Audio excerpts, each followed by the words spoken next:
Luísa. Ok. Boa tarde, meu nome é Luísa Bairros, eu venho do Brasil, de uma experiência de militância no movimento negro e atualmente sou ministra da promoção da igualdade racial. Eu queria trazer aqui como contribuição para essa reflexão a questão do racismo e da discriminação racial.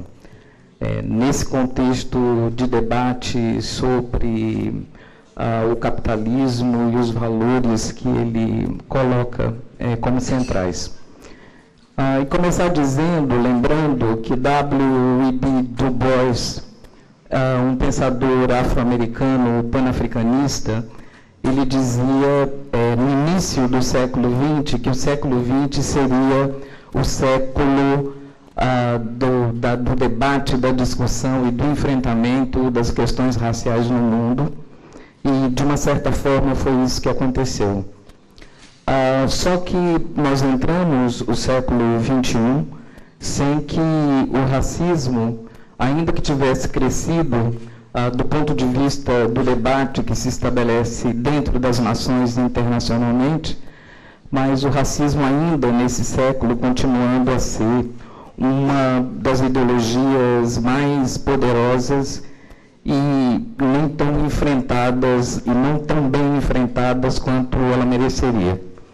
Eu gosto sempre de lembrar a terceira Conferência Mundial contra o Racismo, que aconteceu em 2001, que mobilizou em torno dessa ideia do combate ao racismo, à discriminação racial e às intolerâncias povos, países de todo o mundo, dando uma dimensão muito forte de como esse fenômeno se manifesta de uma forma tão elástica e tão flexível em vários e diferentes contextos históricos e culturais, influenciando fundamentalmente nas relações entre as nações, porque o racismo está na base dos novos e velhos colonialismos e imperialismos, e influenciando internamente aos países nas relações sociais que se dão. A ponto de a única coisa, talvez, que traz o racismo para o mesmo ponto, para o mesmo significado em qualquer lugar do mundo que ele se manifeste, é o fato muito concreto de que ele provoca efeitos na vida das pessoas, provoca efeitos nas possibilidades de viver, nas possibilidades de morrer das pessoas, de acordo como elas são em diferentes circunstâncias percebidas na sua condição racial.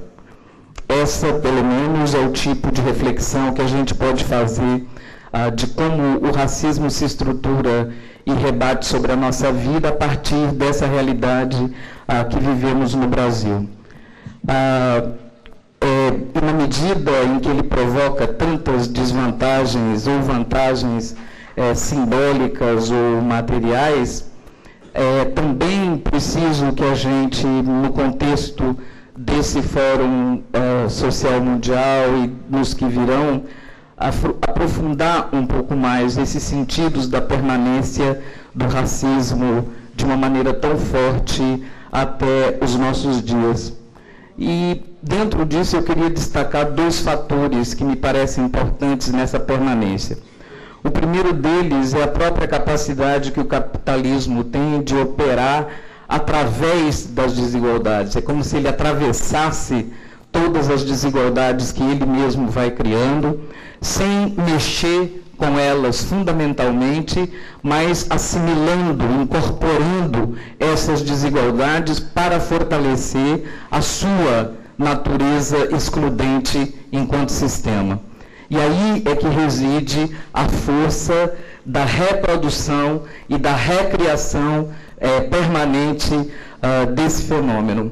Uma dimensão que nas abordagens mais tradicionais, eu diria, sobre o capitalismo, a gente nunca se aprofunda para pensar de como ele se alimenta disso até porque isso está ligado a um segundo fator da permanência do racismo, que tem a ver efetivamente com os sujeitos. Tem a ver com os sujeitos. Na medida em que o sujeito branco foi constituído como um sujeito universal, a ponto de raramente ser percebido esse sujeito branco, seja ele homem ou mulher, como parte de um grupo racial. Então, ao longo do tempo, nesse processo de discussão, houve uma naturalização de que quem faz parte de um grupo racial somos nós negros. Portanto, se nós é que somos a raça, cabe a nós apenas e tão somente lutar contra o racismo, combater o racismo. E isso acontece até mesmo dentro dos meios mais intelectualizados, essa naturalização do sujeito branco contra todo o tipo da abordagem a mais rudimentar que nós possamos ter em relação à antropologia, quando ela diz, por exemplo, que identidade é algo relacional. Portanto, nós vivemos uma situação absolutamente esquizofrênica, onde se constituiu uma identidade negra, mas não existe um sujeito constituído como identidade branca. Então, por isso que a nossa luta parece que é uma luta que começa e não tem fim, e recomeça sempre do ponto zero em diferentes momentos. Eu acho que era isso que eu queria colocar dentro do tempo que nós temos aqui para levantar algumas questões. Vejo esses dois aspectos como duas grandes dificuldades para que a questão da igualdade racial se estabeleça como princípio para muito além dessas concepções universais que eu acho que, de uma certa forma, o companheiro da França trouxe muito bem aqui, essa possibilidade da gente trabalhar com o que é uma concepção ocidental de universalismo, uma universalidade que está colocada dentro desses princípios que todos nós consideramos fundamentais no âmbito do próprio Fórum Social Mundial, como a questão da democracia, da solidariedade, da justiça, que são princípios extremamente importantes, mas que têm servido ao longo do tempo para subsumir, para esconder o fato de que a igualdade racial, a solidariedade, a democracia e a justiça sem igualdade racial não significam nada para mais da metade da população do planeta. Muito obrigada.